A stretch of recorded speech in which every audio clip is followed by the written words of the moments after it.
Our purpose was to go through all this stuff. Pardon? To learn definitions. Yeah, we have to learn all the definitions, the terminology. That's just foundational. If we don't have that straight, we'll never be clear. We'll never get it. But our purpose in going through all this stuff is we want to understand what are the fundamental types of optical waves that can propagate and what those propagation properties are.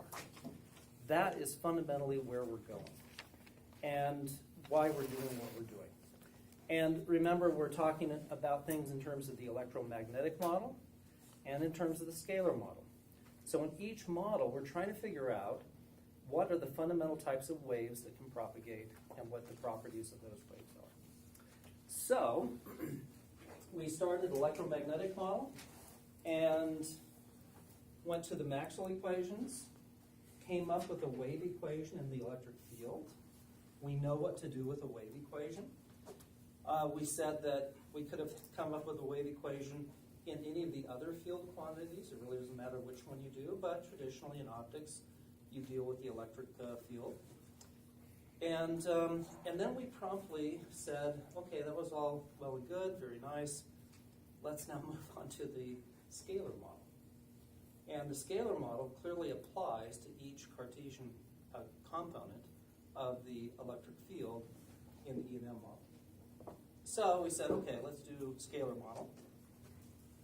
And in that case, we have that the Laplacian of the real electric field is equal to 1 over velocity squared, second partial derivative with respect to time of that real optical field.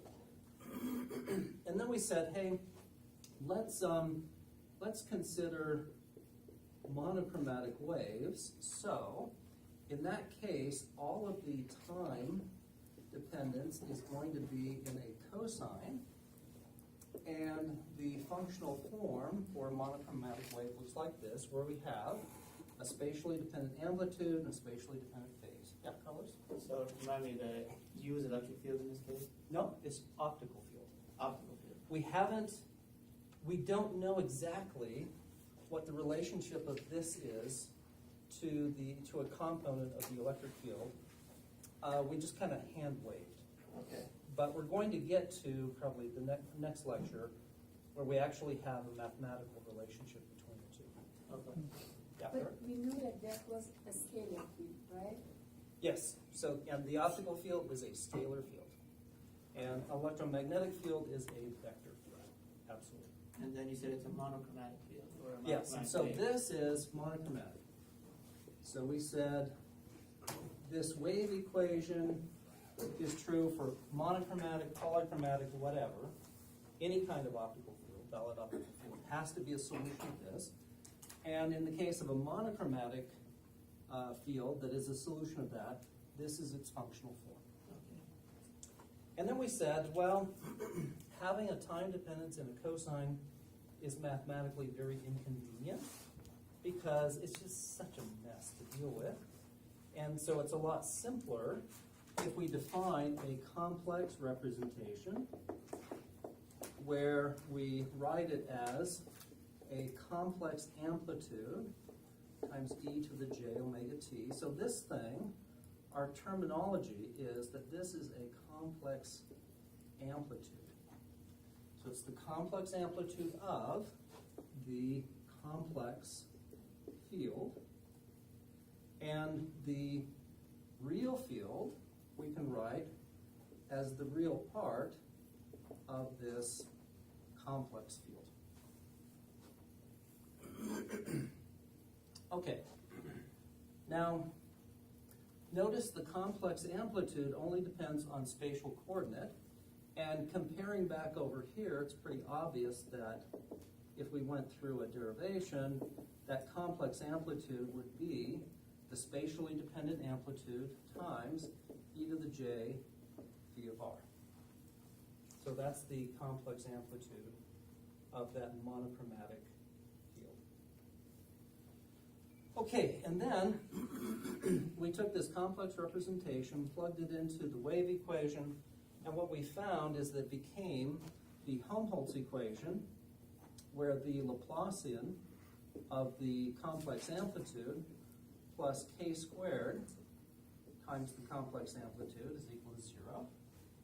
So the e to the j omega t drops out, cancels, after we do the time dependence, which brings down to j omega squared. And then k is just refractive index times omega over speed of light in vacuum. And we call k, it has a name, wave number. Perfect. Yep. Okay. So, what we're doing then is we want to know what are some solutions of this Helmholtz equation for this complex amplitude. Once we have that, we can construct the complex field, and if we wanted to, we could construct the real field, whatever. But that will tell us what some types of propagating optical waves are by finding such solutions. So we're about to do that, but first of all, another couple of definitions, of course. Remember we talked 2 lectures ago about the types of quantities we tend to measure or talk about in characterizing optical waves. One of those is the irradiance. And so the irradiance is watts per centimeter squared usually, so power per unit area. And the irradiance for a monochromatic real field like this, we define as 2 times, and the 2 is just there for convenience, the time average, and the time average of the square of the real representation of the field. So that is the optical irradiance. And if we plug in what the real representation of the field is, A is real, so, and it doesn't depend on time, so that'll give us an A squared of R. And then we'll have a time average of cosine omega t plus VR. And then if we do a little bit of math, which we're going to skip, a beautiful result pops out. And that is that this is equal to the magnitude squared of the complex amplitude. So, calculating the irradiance for a monochromatic wave using the complex representation is really, really simple. It's just magnitude squared of the complex amplitude. Voila, we have a radiance. I think one of your homework problems, you fill in the blanks here. Yeah. And that's only true for a monochromatic wave. Yes. Yeah. And what is irradiance again?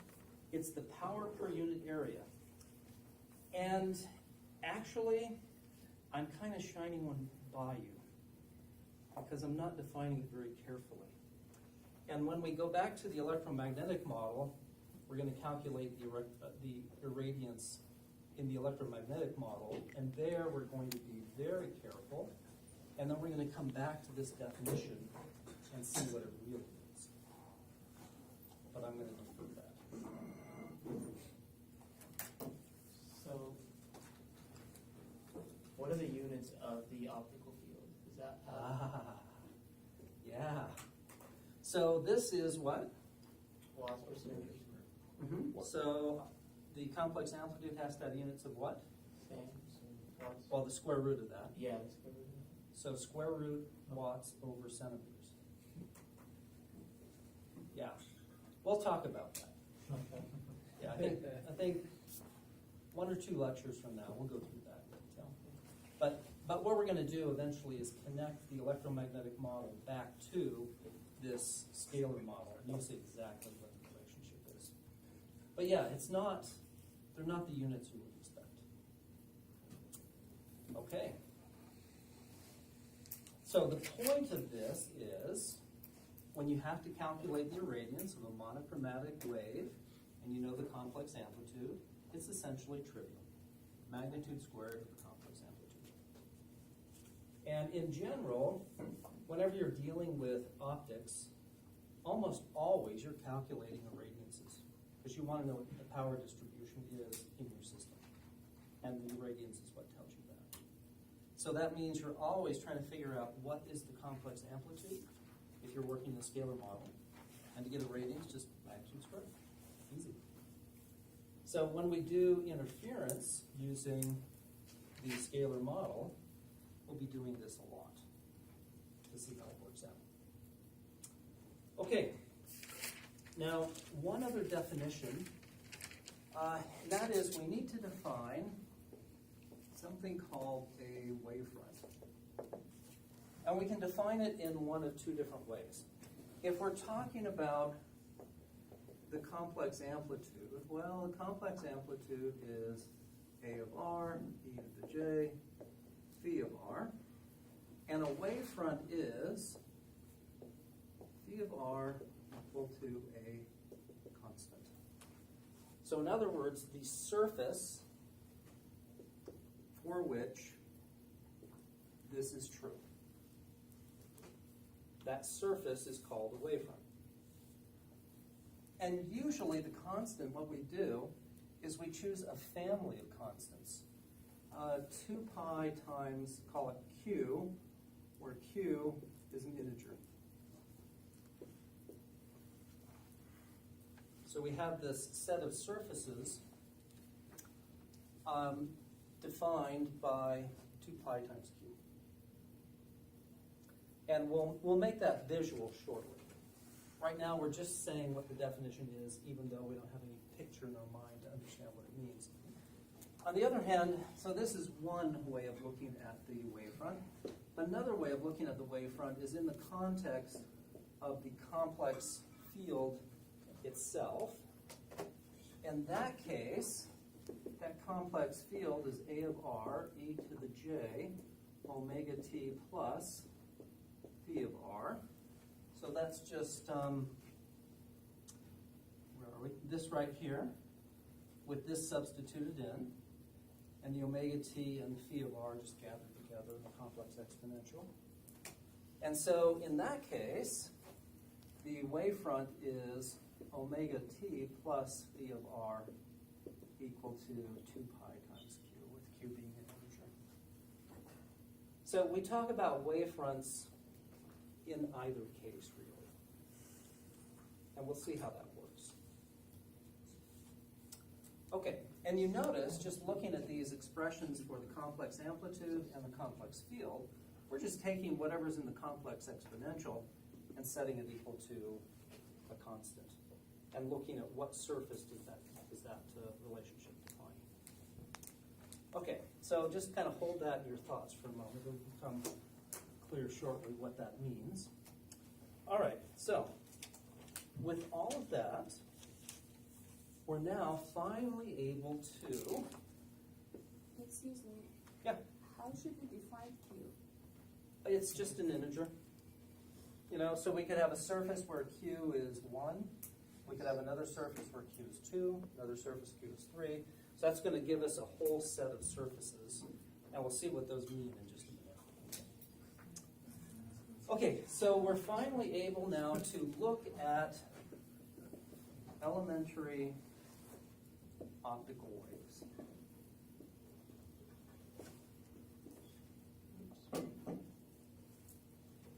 And when we say an elementary optical wave, what do we mean?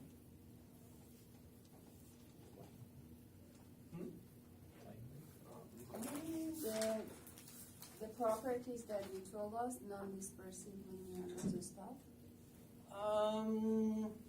Well, that stuff, it goes back to the Maxwell equations, and we said to figure out what waves will propagate in some medium, we have to say what the medium is, what the properties of the medium are that we're going to consider a wave propagation in.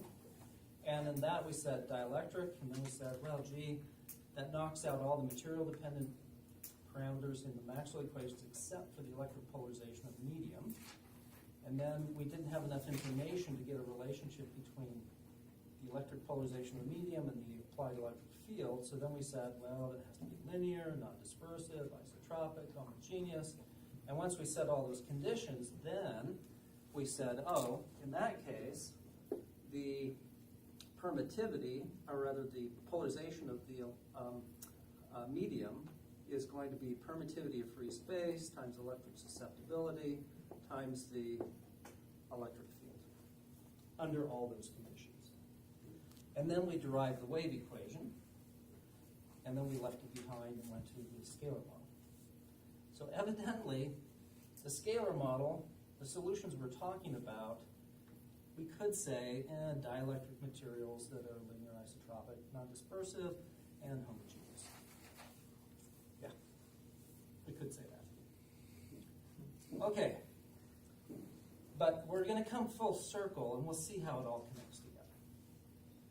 Okay, so when we say elementary optical wave, what we mean is we know that to have a real propagating optical wave, it has to be a solution.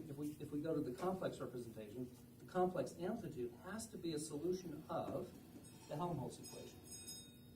So really, when we say elementary optical wave, we're saying what complex amplitudes are a solution of the Helmholtz equation. And the first one that we'll consider is a plane wave. For those of you who've had E&M, plane waves are near and dear to our hearts. As we go through the class, you'll see why. And in that case, the complex amplitude that is a solution of the Helmholtz equation is some complex constant A times e to the j, and it's actually e to the minus j, and we'll get into the minus shortly, k dot r. And k is a vector. We call it the wave vector. And in general, it has x, y, and z components. So we can write it as kx, x hat, ky, y hat, kz, z hat. And the magnitude of the wave vector is just k, the wave number. Because if it wasn't the wave number, then it wouldn't be a solution of the Helmholtz equation, where here we have the wave number squared. So, in other words, that's refractive index omega over c.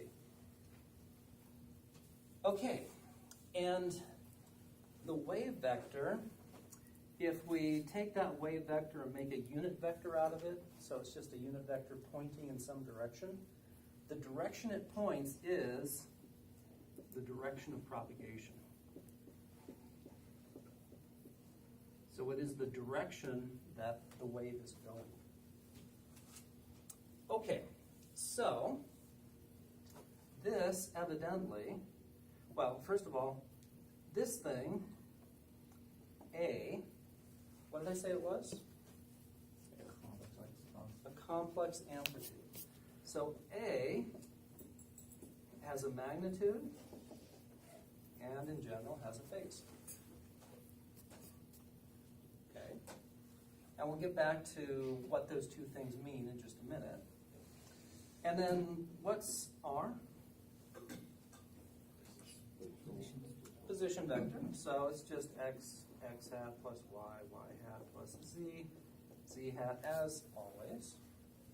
And so k dot r, what's that? K dot R? Mm-hmm. Which is what's here in the complex exponential. Just k sub x times x plus k sub y times y plus k sub z times z. So this is what's in the argument of the complex exponential. It'd be kx, x, x hat, ky, y hat, right? They all have direction, or is it?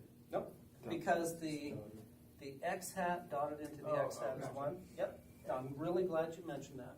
That makes sense. It's important to get that straight. Yeah, good. Okay. Fine. There's some nice symbols and mathematics on the board. Well, what the heck does it mean? Okay, let us look at the Cartesian coordinates, x, y, and let's say that z is just coming out of the board. Or, let's change it. Let's say that's x, that's y, and that's z. And just verify that's right-handed. X cross y is z. Okay. Yeah, is that? Oh, no, sorry. Okay. Yeah, whenever you're up in the front, you're always really sensitive out of your peripheral vision for any motions like this, because you want to be responsive to any questions. So, yeah. So that just triggers me, I'm just telling you. Okay. So the wave vector is the direction of propagation. So let's say that we have a wave vector in that direction. So that evidently is the direction of propagation of our plane wave. And then what did we say a wave front was? Surfaces defined by, either way. Surfaces defined by these equations. So, yeah, so it would be a surface of constant phase. And so, if we said, gee, let's consider the complex representation. So the complex representation of the full field is the complex amplitude times e to the j omega t, and the complex amplitude is a complex constant times e to the j, and then we have the omega t minus k dot r. And so we're saying this piece right here, let it be a set of constants. 2 pi times q, q is an integer. And then what we want to do, and let's say that we have here time t equals 0. Time t equals 0 means that first term is 0. Okay, so what we want to do now is draw on our little diagram what those surfaces of constant phase look like. And if we were to go through all the mathematics of it, what we would get are surfaces that look like this. So they are perpendicular to the direction of propagation. And the separation in between them, the separation in phase is 2 pi, right? But what does that mean in terms of space? Spatially, they're separated by a wavelength, lambda. Because if we look over here, this wave vector, it is also equal to 2 pi divided by wavelength. So in other words, wavelength is equal to c over n divided by frequency, nu. In other words, it's velocity divided by frequency. So velocity, meters per second. Frequency, inverse seconds. Yeah, units work out. We get meters. So, yeah, Carlos? So I was just gonna ask, so given that that Q is the wavefront, what does the actual value of the wavefront mean? Does it mean how many or how distance apart or? No, it's just that You said sometimes it Q, could be one. Q is just the set of integers. So maybe this is Q equals 1, Q equals 2, Q equals 3, Q equals 4, Q equals 5, Q equals 6. We don't really care about the Q's. Okay. All we care about is where are these surfaces in space, what's the shape of the surface, and what's the separation between them. The separation between them is a wavelength.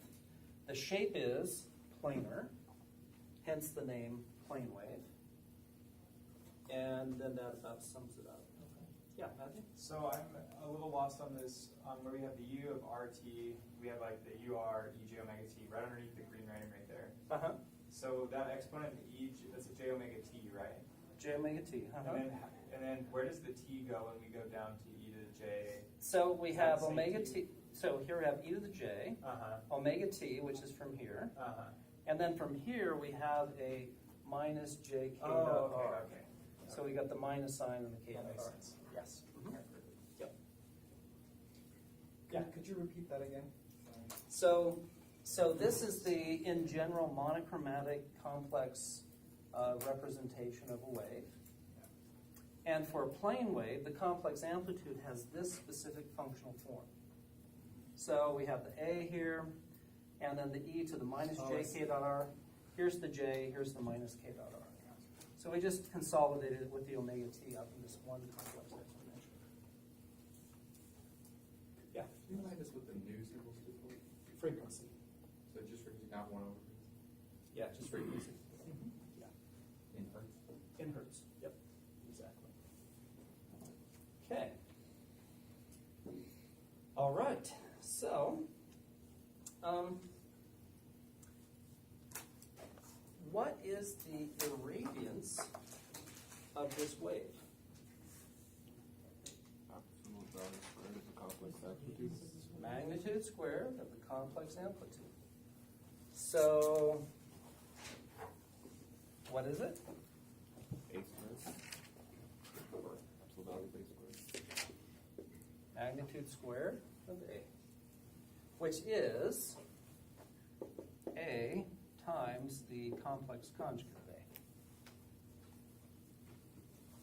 So it's always the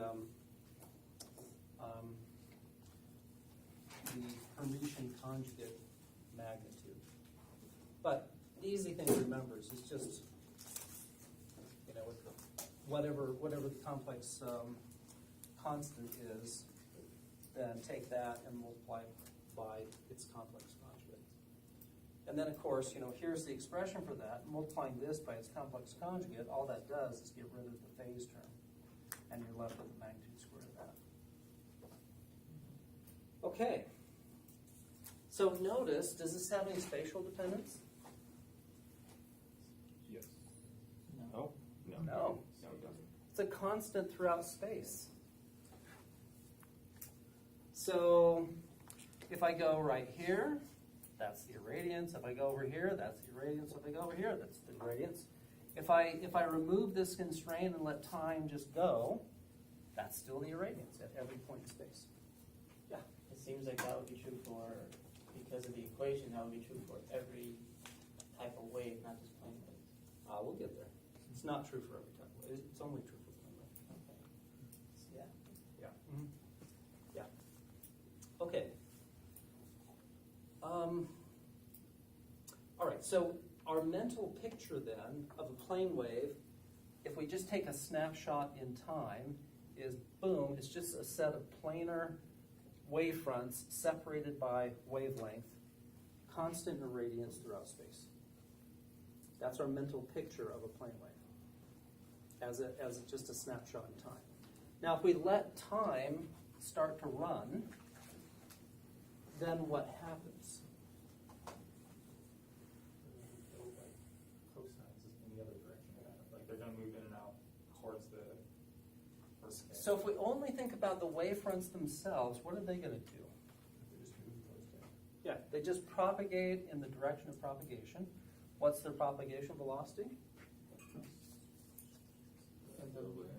Speed of light in vacuum divided by refractive index of whatever the medium is they're propagating in. Okay. Now, how do we know Actually, maybe let's set this up a little bit. No, let's just do it this way. How do we know they're going to propagate in that direction?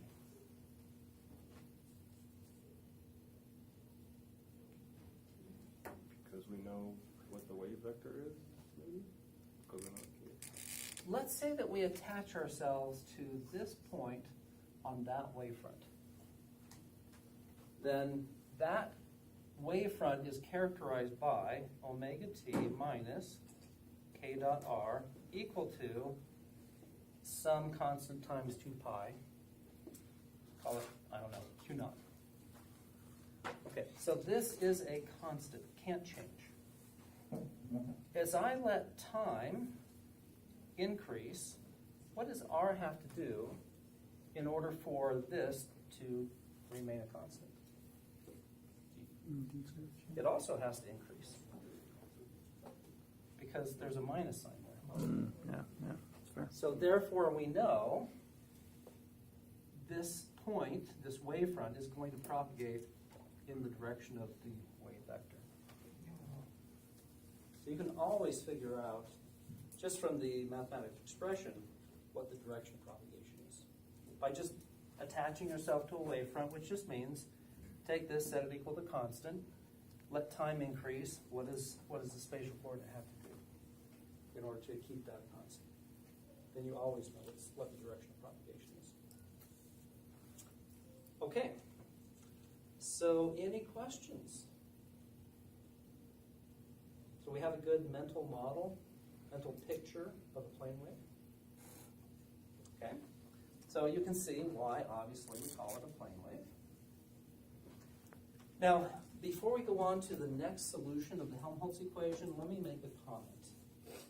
Notice that here, our complex representation of the field, we've written it as complex amplitude times e to the plus j omega t. You will find a variety of books and articles will say that the complex amplitude is equal to, or rather the complex representation is equal to the complex amplitude times e to the minus j omega t. Ugh. That's opposite of our convention. That's kind of annoying. So what are the ramifications? We have a plane wave, then the complex representation would be complex constant A times e to the j.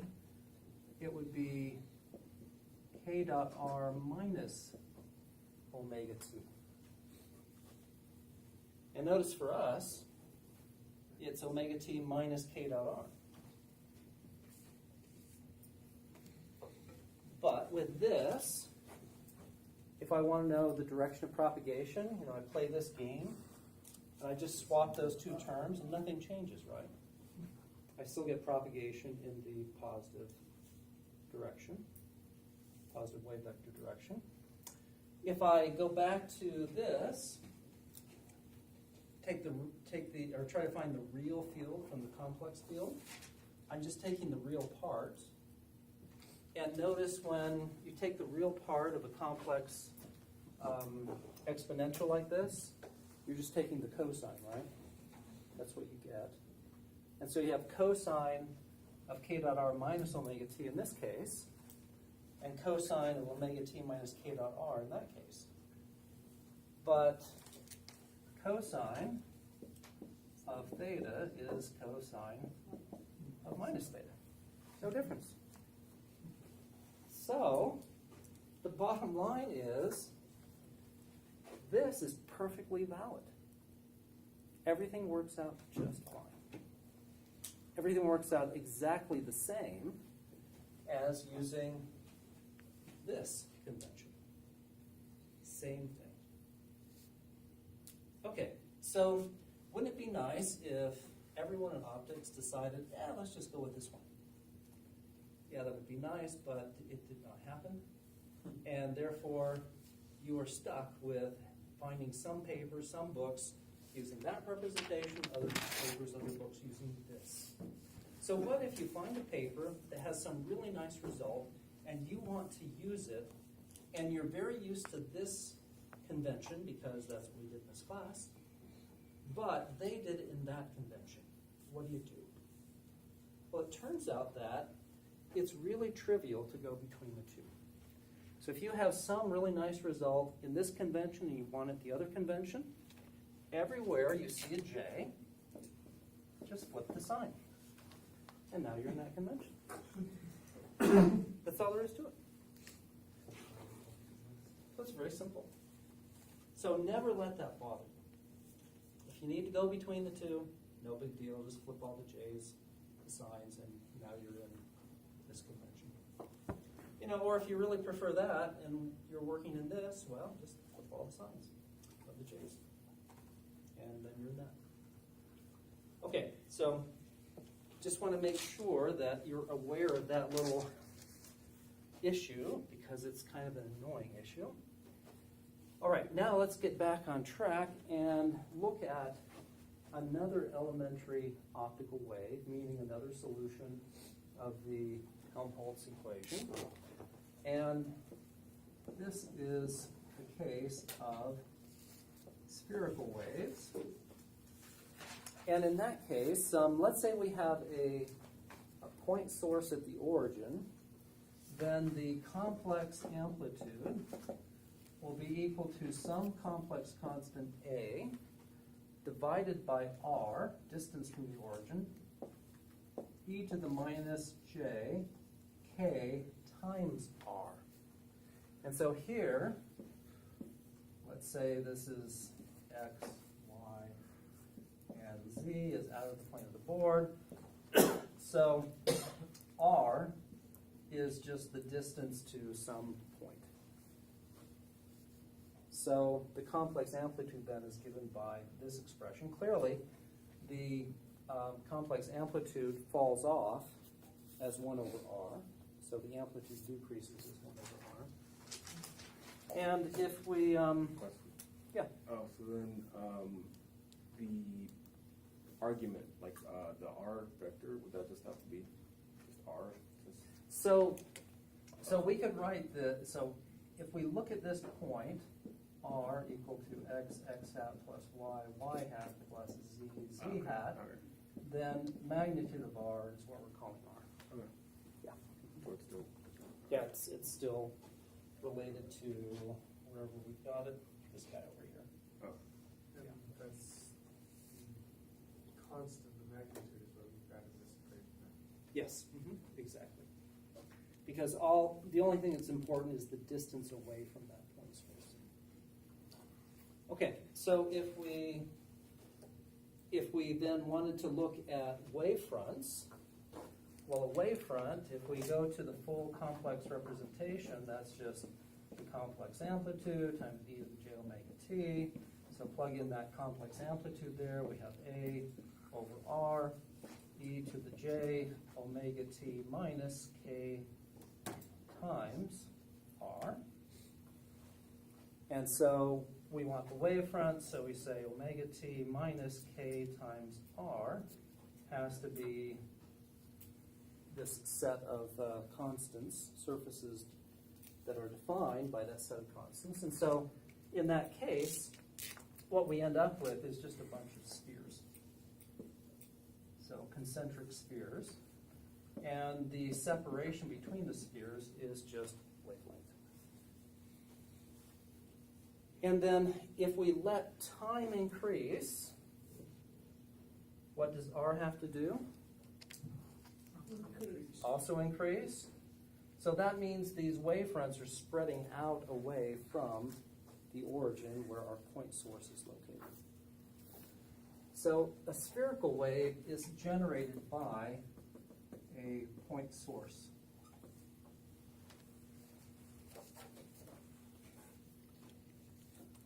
Okay. So if I had a complex amplitude u of r equal to a over r e to the plus j k times r, what would that be? What would be what? what would this represent? What kind of a wave? Spherical wave, yeah, for sure. What direction is it propagating? Is it? Oh, no, inward. Inward. Yeah. Because Oh. there's no minus sign here. So the full complex representation, U of RT, is going to be A over R e to the J omega T plus KR.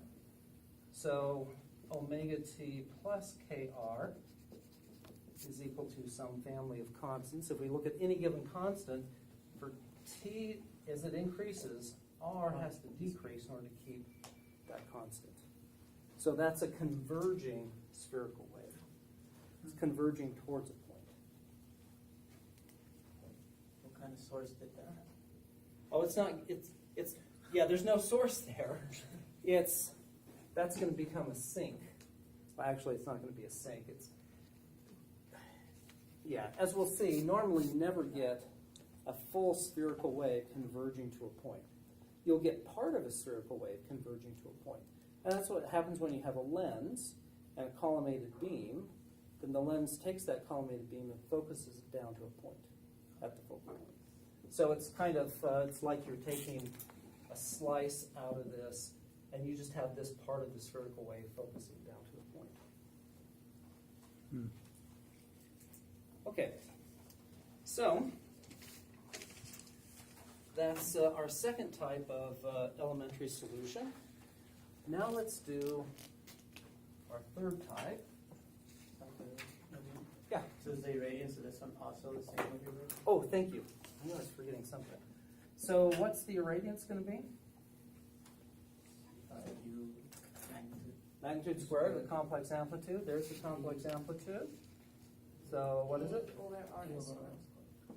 Magnitude squared of A over R squared. So this has a dependence on position. So the power falls off as the square of the distance away from the source. Or the irradiance falls off. Okay. So our third and last elementary solution is a paraboloidal wave. And in this case, let's say that this is our z-axis, and this is x, and so we have y coming out of the board. And let's say that we have a point source here at the origin. So it's radiating out. Oh, by the way, just to make this concrete, if I have a point source not located at the origin, let's say I have a point source, let's say this is z, x, y. Let's say I have a point source right here at position R0, and it's emitting a spherical wave. Then that point source, we can write its complex amplitude as A over R minus R naught magnitude, e to the minus j k times the magnitude of R minus R naught. So all we've done is just taken our position vector and subtracted off R naught from it. Okay, but leaving that aside, let's say that in this case, we go far away down the z-axis, and we consider some region that's close to the z-axis. So if we have some point over here, this is the vector r, and this is the z-coordinate, and here, that's going to be in general in the x and y direction away from the z-axis. And so if we look at the situation here, we can say that, well, z evidently is a heck of a lot bigger than x squared plus y squared, square root thereof. In other words, this distance z is a lot bigger than that distance here, the transverse distance. Okay, so we can write our vector r, its magnitude, as just r, and clearly it's just going to be square root z squared plus x squared plus y squared, right?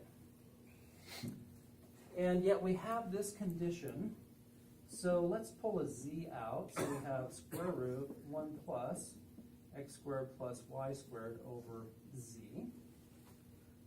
Or in other words, z times 1 plus x squared plus y squared over z, and this is raised to the 1/2 power.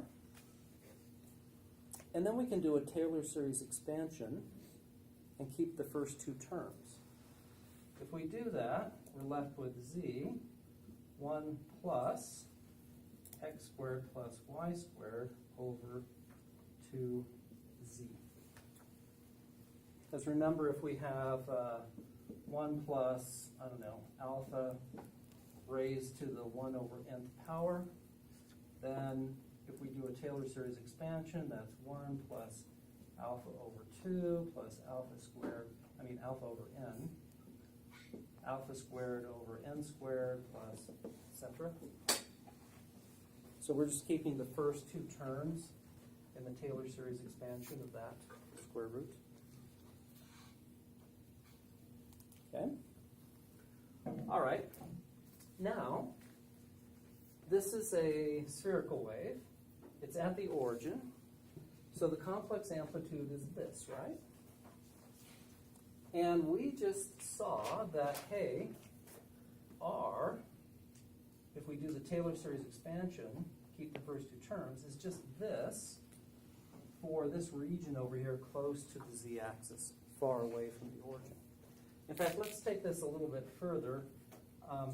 This is sorry, I missed a square here on the z. Yeah. Okay, let's take this a little bit farther, and let's multiply that z on through. So we have z here plus x squared plus y squared over 2z in the denominator, since that z is going to kill one of those z's. Okay, so this r then, this expression for r, we can substitute in up here and write down what the complex amplitude is over here in this region close to the z-axis, and we'll have a over this stuff, but I'm only going to keep the first term. So I'm just going to write down z. I'll say y in a minute.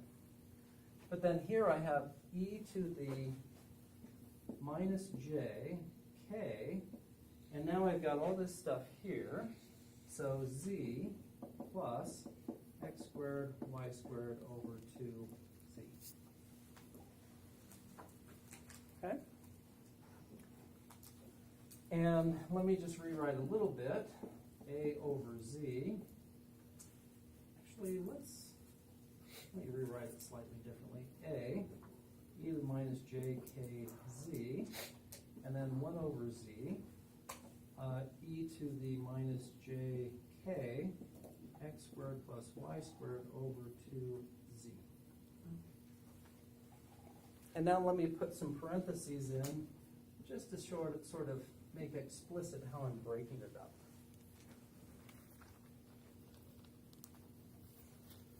Okay, so are we okay with the mathematical manipulation?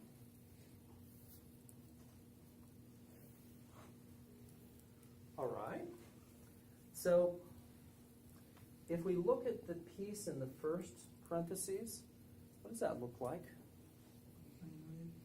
Plane wave? Plane wave propagating in the z direction, right? It's just, where are we? It's just this over here where k is all in the z direction. So only the z term survives that dot product. So this piece looks like a plane wave. The 1 over z says that the irradiance or rather the field is just falling off as 1 over z. But then what's this thing right here?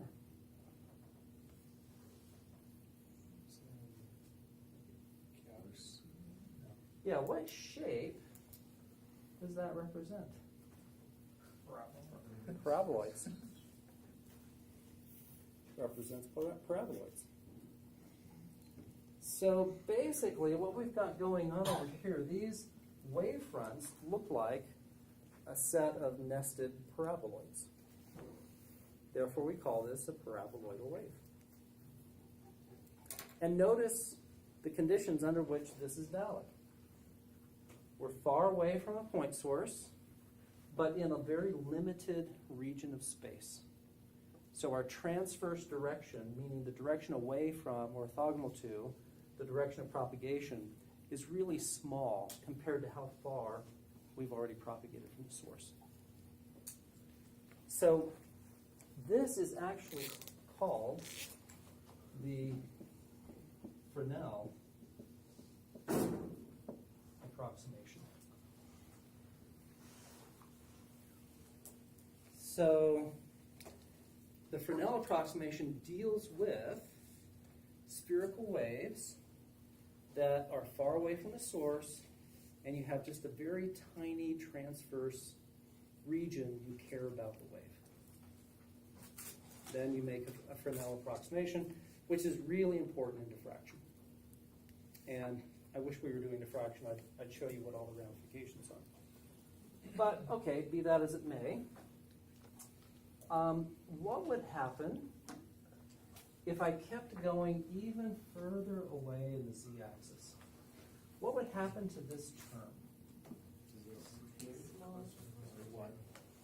Yeah, well, so it kind of depends on, k. K is 2 pi divided by wavelength. So if this stuff, so I mean, this right here has units of length, right? X squared plus y squared over 2 times z. So if this right here were to become much less than a wavelength, meaning it's a lot smaller than that thing, then the product here is going towards 0. Because remember, this is in a complex exponential. What's the important value in a complex exponential? Well, it's pi, 2 pi. If you have something that's a lot smaller than pi, then the complex exponential of that thing is going to be around 1. So as we go further away, z gets really big here, so this whole thing becomes much less than a wavelength. And we have something much less than a wavelength over a wavelength, which is, getting to be towards 0. 2 pi times 0, it's getting to be towards 0. E to the minus j 0 is essentially 1. So this term goes away. And that leaves us over here with just this stuff, a over z times this thing, which is plane wave.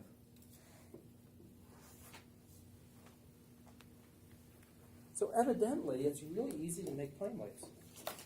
Just start off with a spherical source, a point source, go really far away, and have kind of a small aperture. And what comes through will be plane waves. It's like near field, far field kind of. That near field, far field has that terminology has a set of meanings in the context of diffraction. And once you get to the Fresnel approximation, you're not in the near field, but you're not in the far field. Well, yeah, okay, you are kind of in the far field. Depends on how we want to put it all together. But once you get over here, you're definitely in the far field. Yeah, Ivan? I think I just answered my question. Okay, Farrah? Right, so, I agree that exponential value would be 1, but then what happened for 1 over z? Oh, it is just something, whatever it is. But it depends on the location, right? Yeah, yeah, But we said that the plane wave doesn't depend on the, it doesn't. It doesn't. But if we look at sort of a limited amount of z, then it's pretty constant. so it's like each of that lines are plane wave. We cannot consider all of Well, them. in a- each of these lines is a wave front. And because they're planar, then that looks like a plane wave. And the thing you're poking at is, hey, we got this 1 over z term. Well, the separation between these wave fronts is a wavelength. And we've already said this thing is, z is so big Uh-huh. that, how many wavelengths away are we from here? Maybe we're 10,000 wavelengths away. And so if we go 5 wavelengths, it's not very much. So the 1 over z doesn't really have much of an effect, far less than 1%. So it's a reasonable approximation to a plane wave. Thank you.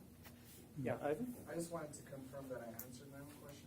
The reason why this is a plane wave is that it's not dependent on the spatial vector like the spherical wave is. Well, it's because the wave fronts look planar. So plane wave is, by definition, something that looks like this, which gives planar wave fronts. And so the wave fronts are planar. The amplitude doesn't change a whole lot with z. So, yeah, that looks like a plane wave. I mean, it's not exactly, but it's close enough for government purposes usually. So is the only difference then between the parabolic, that third wave and the spherical wave, just that we've restricted what we're looking at for a small area? Yes, exactly right. We're looking at just a small area around the direction of propagation. If we look way far off, then no, then we have to go back to, it's a spherical wave. Mhm. So this is basically, you're out at night, your neighbor across the street has turned on the porch light, all the other lights are out in the neighborhood, and you've got a camera, and you take a picture of their porch light, where your camera restricts the aperture through which light is going to get to your film, or CCD. So it's basically restricting here where you're collecting the light. So in that case, a paraboloidal wave is a really good approximation of what's going on. Okay. All right, any other questions?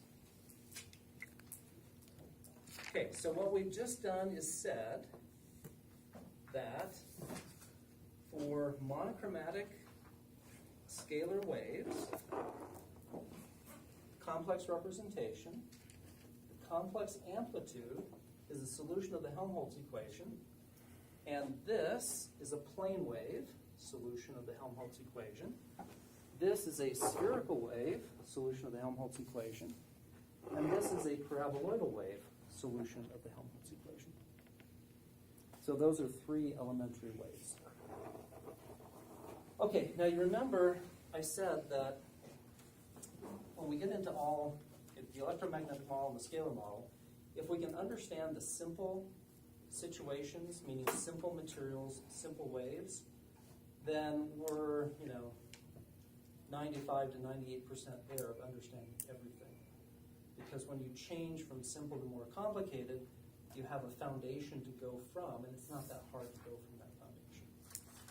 Okay, so we're going to focus a lot on plane waves because that gives us a fantastic foundation to understand lots of different things. All right, now we've got about 10 minutes left, and what we want to do is do a quick tour through what happens if we no longer are considering monochromatic waves. What happens if we're considering polychromatic waves? And I don't want to take you through all of the math. I want to highlight a few aspects of the math and connect it back to what we've done for monochromatic waves. And then what I want to do is have you understand a few key concepts. And by touching the math in a few spots, understanding the key concepts, you'll have the vast majority of what's included. When we say monochromatic wave, is there anything else other than that we're just specifying specific frequency? That's it. Okay. That's all we're doing. Yeah, so when we say monochromatic, we're saying this, Okay. a very specific frequency. Okay. Okay, so here we go. Quick tour of polychromatic waves. So, the beautiful thing is, for a polychromatic wave, we can, of course, write down the real optical field for a polychromatic wave. But let's do it in a special way.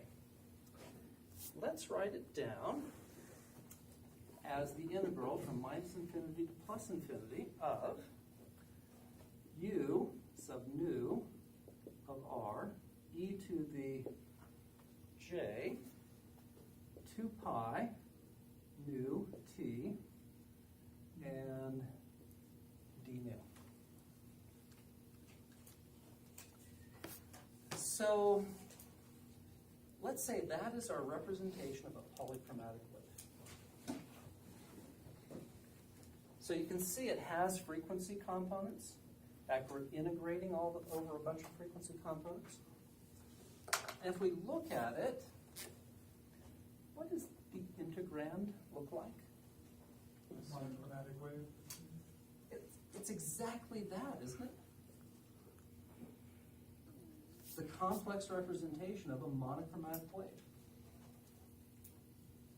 So what we've just done is said the following thing.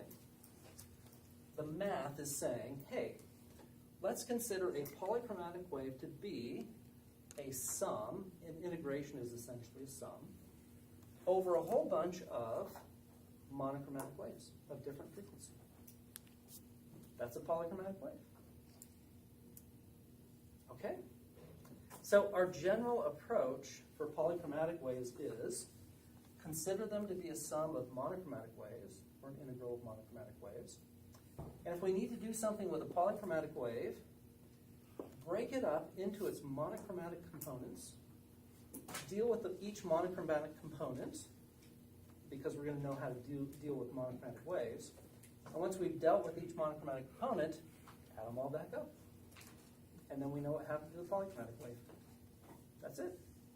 That's our approach. So, if that's the case then, and by the way, the subscript nu is just to remind us, this is the complex representation of a monochromatic wave at a specific frequency. So the notation is just a little reminder for us. Okay, so when we look at this integral, what do we also say to ourselves? What's the functional form of that integral?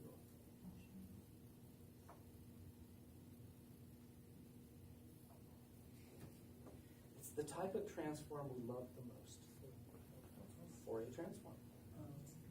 Fourier transforms are so awesome. They're so useful.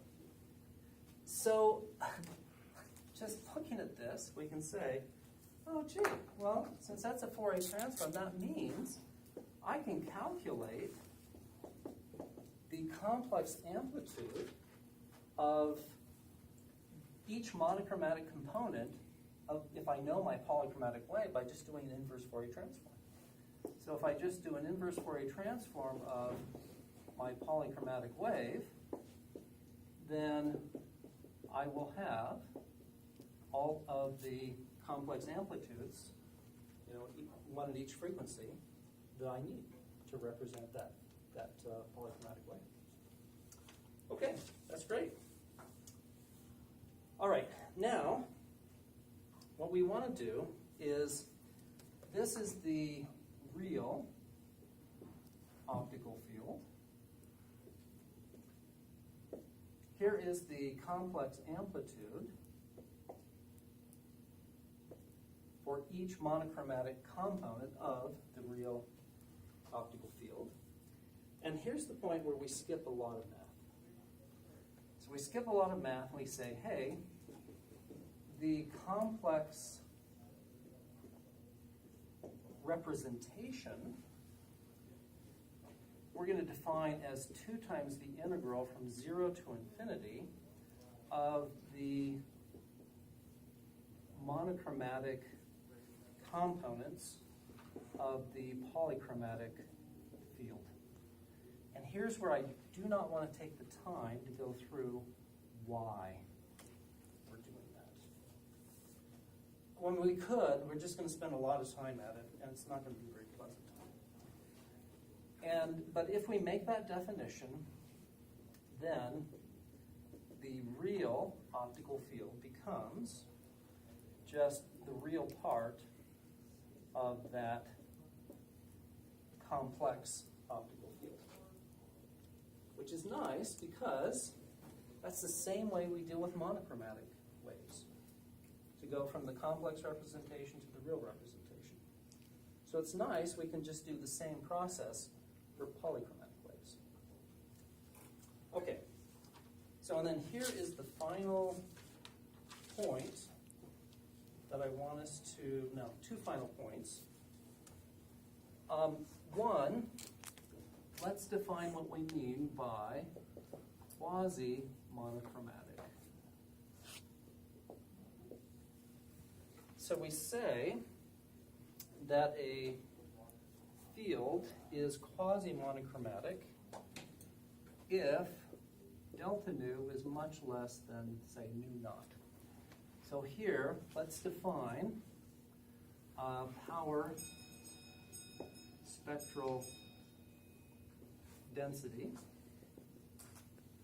So horizontal axis is nu, just frequency, and the vertical axis is power spectral density, or in other words, power per centimeter squared per hertz. And in that case, quasi-monochromatic means that the spectral width of the power spectrum is small compared to the center frequency of the power spectrum. Okay, so in other words, polychromatic waves, we can always go back to power spectral density and plot how the power is distributed in terms of frequency. And if it's distributed very narrowly around some center wavelength, then we say that the light is quasi-monochromatic. Yeah, Matthew? How high up that power curve do you estimate your delta, your frequency is? Just halfway? Yeah, full width half max is good. Yeah. Okay, so the 2 concepts are quasi-monochromatic, power spectral density, and if we have quasi-monochromatic light, then the irradiance we can write as magnitude squared of the complex representation. This is very similar to what we do for the monochromatic case. So that's really 3rd major point. Okay, well, we're out of time. So polychromatic waves, just the thing to keep in mind, there's these relationships here, and then these 3 points. And that's all we really need. Okay, any questions? All right, then I think we're done.